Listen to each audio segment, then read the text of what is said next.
warahmatullahi wabarakatuh. Perkenalkan nama saya Tri Wahyu Nurul Atfa dengan NIM J1A119203. Di sini saya akan menjelaskan mengenai pengertian perencanaan dan pengembangan karir serta apa saja manfaat dari perencanaan dan pengembangan karir.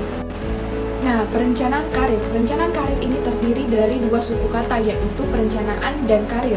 Perencanaan ini dapat didefinisikan sebagai penentuan rencana kegiatan atau kegiatan-kegiatan yang akan dilakukan pada masa mendatang. Sedangkan karir adalah pekerjaan yang dimiliki oleh seseorang pada semasa hidupnya.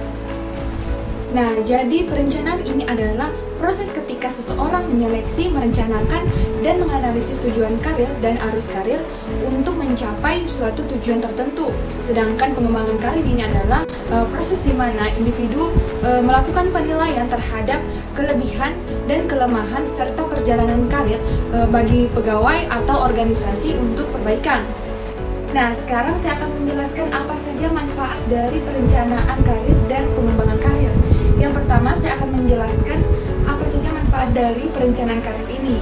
Yang pertama, dengan adanya perencanaan karir, maka akan membantu mengembangkan karir karyawan yang dapat dipromosikan. Kemudian yang kedua adalah menurunkan putaran karyawan. Yang ketiga adalah mengungkap potensi karyawan. Dengan adanya perencanaan karir yang jelas dan mantap, maka akan dapat mendorong para karyawan secara individual maupun kelompok untuk menggali kemampuan potensial masing-masing. Kemudian mendorong pertumbuhan. Perencanaan yang baik ini akan mendorong semangat kerja bagi karyawan, kemudian memuaskan kebutuhan karyawan. Dengan adanya perencanaan karir ini, akan adanya penghargaan terhadap individu karyawan. Kemudian yang terakhir adalah membantu pelaksanaan rencana kegiatan yang telah disetujui. Nah, perencanaan karir ini dapat membantu para anggota kelompok agar siap untuk jabatan yang lebih penting. Nah, selanjutnya apa saja manfaat dari adanya pengembangan karir? Nah, yang pertama, meningkatnya kemampuan karyawan dengan mengembangkan karir melalui pendidikan dan latihan, maka akan lebih meningkat kemampuan intelektual maupun keterampilan karyawan yang dapat disumbangkan kepada organisasi. Kemudian, meningkatnya suplai karyawan yang berkemampuan. Jumlah karyawan yang lebih tinggi kemampuannya dari sebelumnya akan menjadi bertambah sehingga memudahkan pihak pimpinan untuk menempatkan dalam job atau pekerjaan yang lebih tepat. Nama saya Siti Hasreni dengan NIM J1A119196. Di sini saya akan menjelaskan materi mengenai macam-macam pengembangan karir. Yang pertama, pengembangan karir secara individual, di mana ada 6 pengembangan karir secara individual. Yang pertama, prestasi kerja, kegiatan paling penting untuk memajukan karir berupa prestasi kerja yang baik.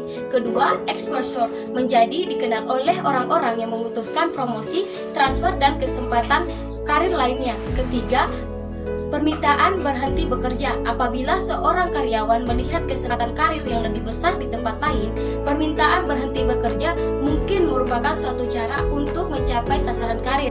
Keempat, kesetiaan pada organisasi. Dalam banyak organisasi, orang-orang meletakkan kemajuan karir tergantung pada kesetiaan organisasional. Kelima, mentor dan sponsor. Seorang mentor adalah orang yang menawarkan bimbingan kepada karir secara informal, sedangkan seorang sponsor adalah orang dalam organisasi yang dapat menciptakan kesempatan pengembangan karir bagi orang lain. Dan yang terakhir, kesempatan untuk perkembangan. Apabila karyawan meningkatkan kemampuan misalnya melalui program latihan, pengambilan kursus, atau penambahan gelar, maka berarti mereka akan memanfaatkan kesempatan untuk tumbuh.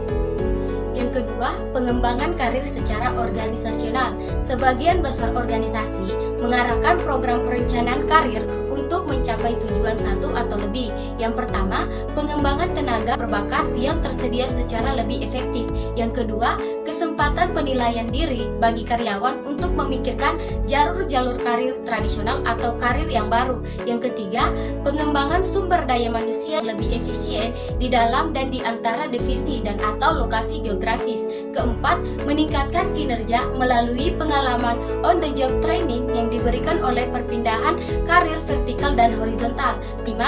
Meningkatkan loyalitas dan motivasi karyawan menyebabkan merosotnya putaran karyawan.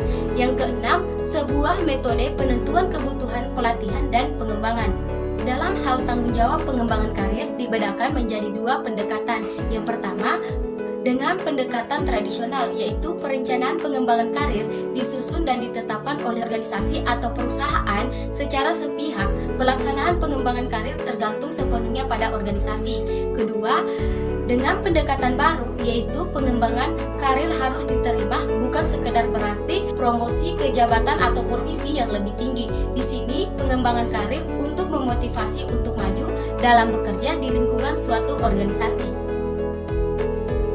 Perkenalkan, nama saya Syekful dengan NIM J1A119-2.